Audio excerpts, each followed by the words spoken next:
Um, Please do be mindful to mute yourself when you're not speaking. And you can use the chat to share links, ask questions, or continue the discussion throughout the presentation that I give today, as well as during the discussion session afterwards.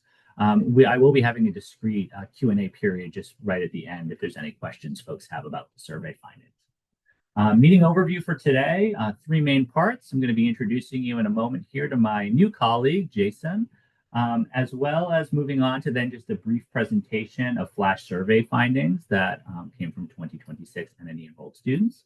And then we'll close with a lengthy discussion of NNE student resources for 2026.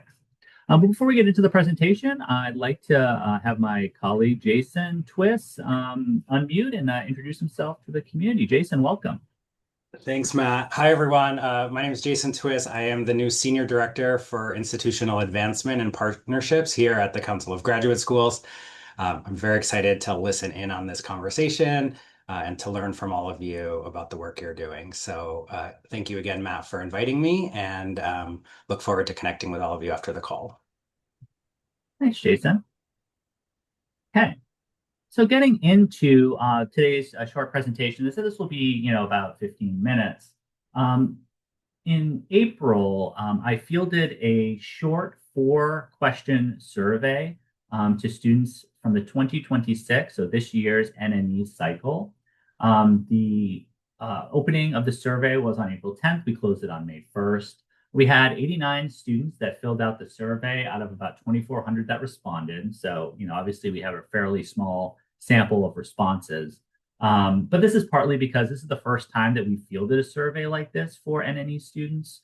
So in the past, we've had students reach out to us and ask for specific resources or ask us questions about concerns that they have about applying to graduate school or succeeding in graduate school. But we haven't tried in any kind of systematic way to survey students to find out what they need.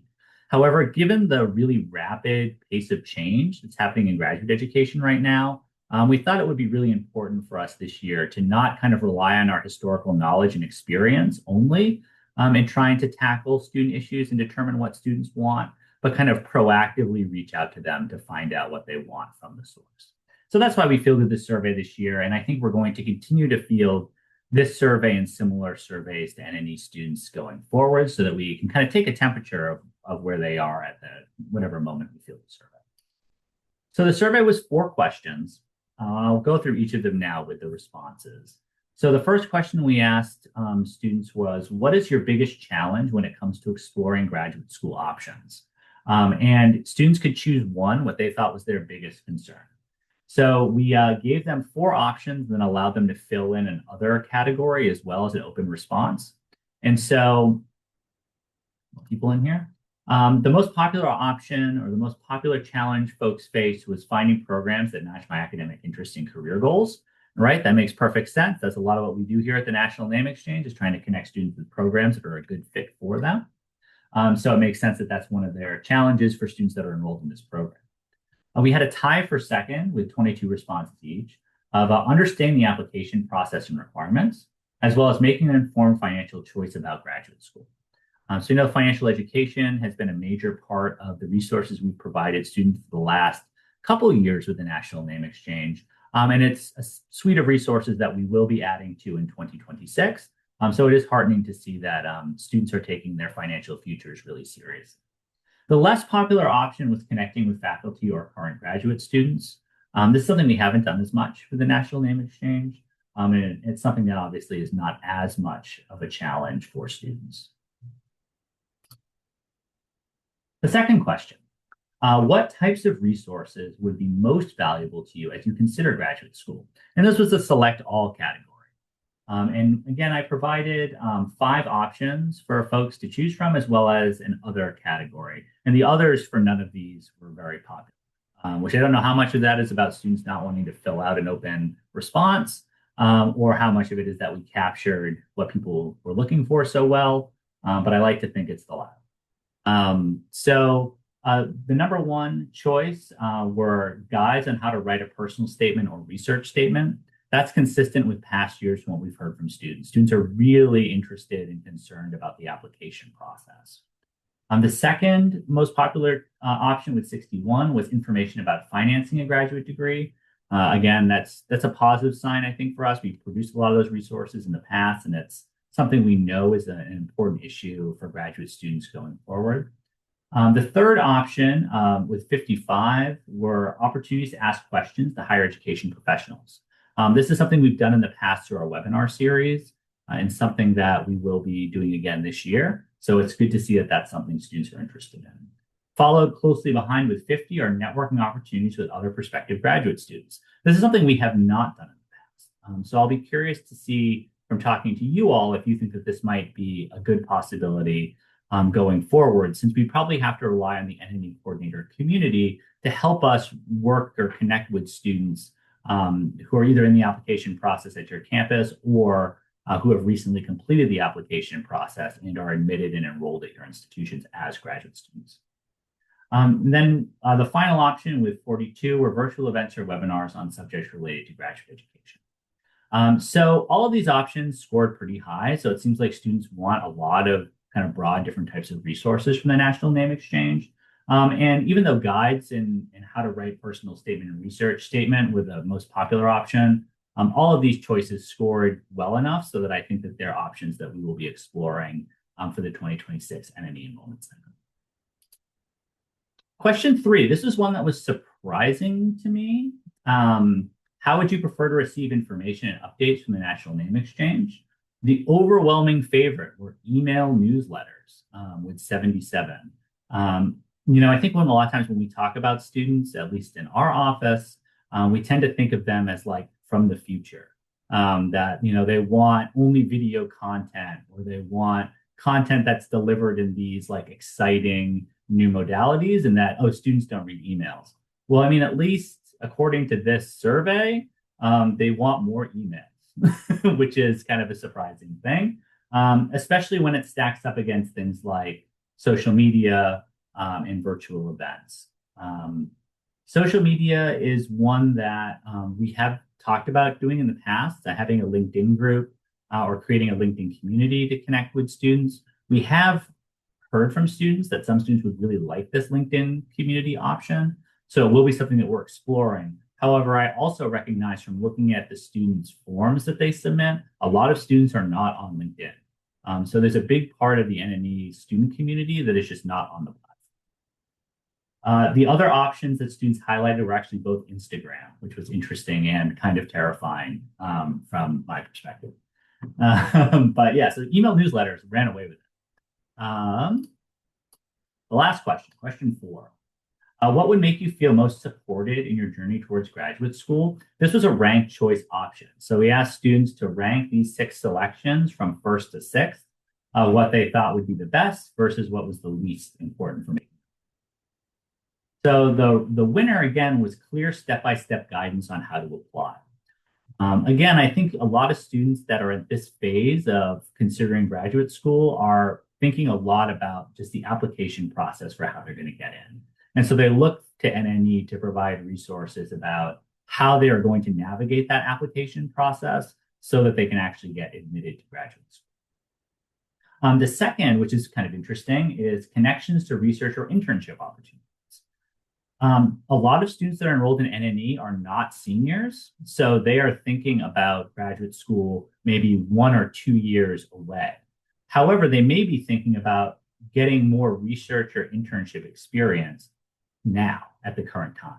So they may be looking to NNE or see a possible extra benefit of NNE, getting connected to things that can improve their resume now through research and internship experience.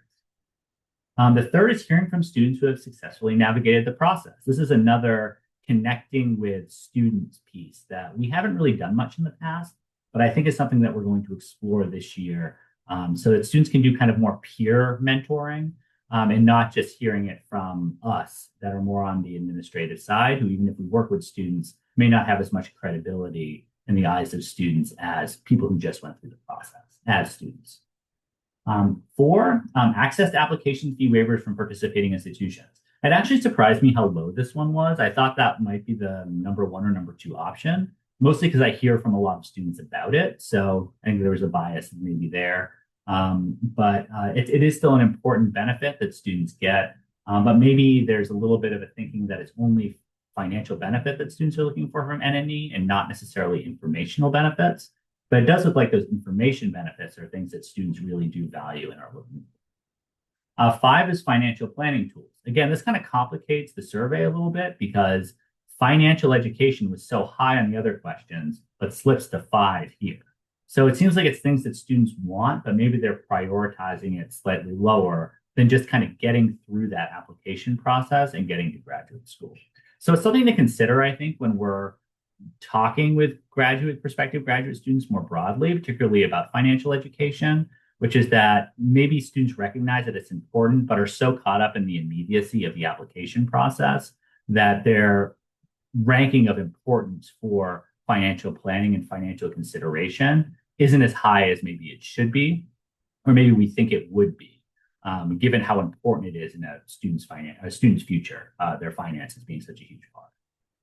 And then finally, a community or peer network of other prospective graduate students.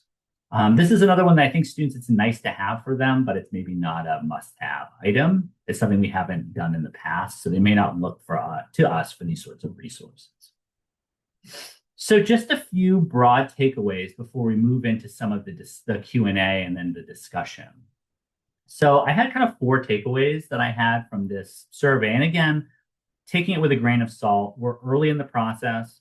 We still have at least 2 months to go for students to be enrolling in the National Name Exchange. So this is an early sample of students from about 25 institutions who opened an email and filled out a survey. So there's a lot of potential for bias in here. But the four major takeaways that I had from this is despite the changing higher education environment, NNE students are still mostly looking to the program for guidance on how to navigate the application process.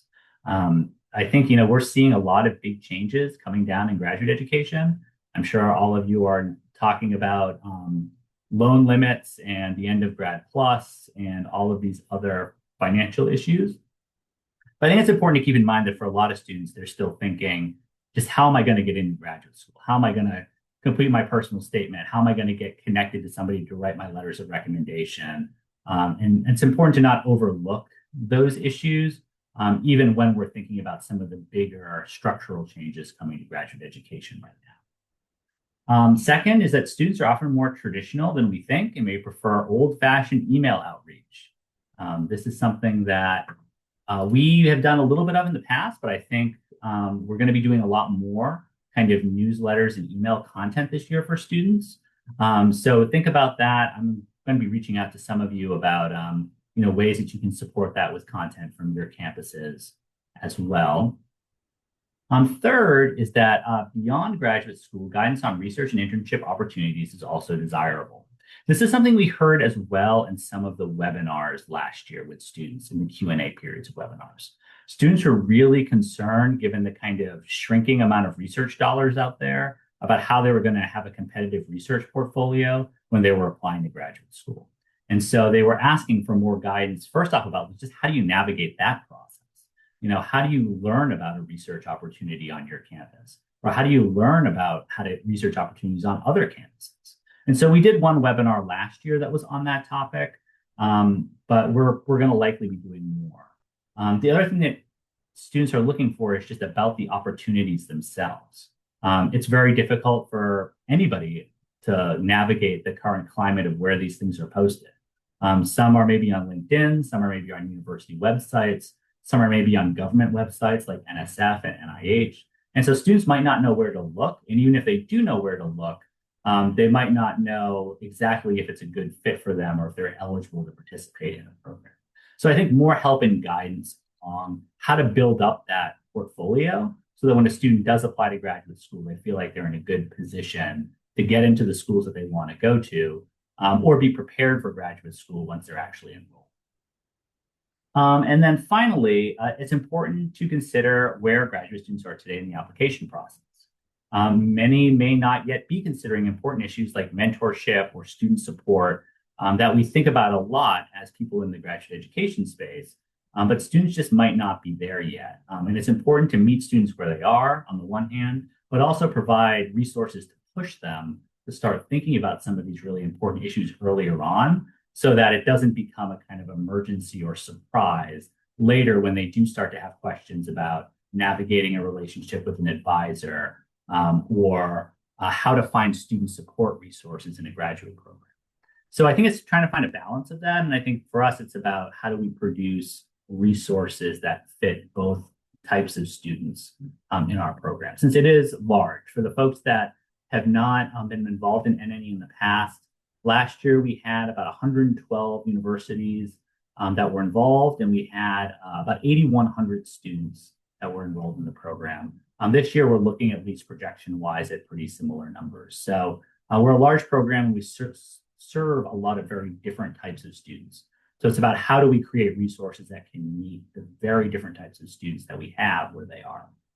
So with that, I'm going to move into just an audience Q&A. If you all have questions for me about what I just presented, you can raise your hand or you can unmute and ask me the question, and then we can move into the group discussion. And I'm going to turn off the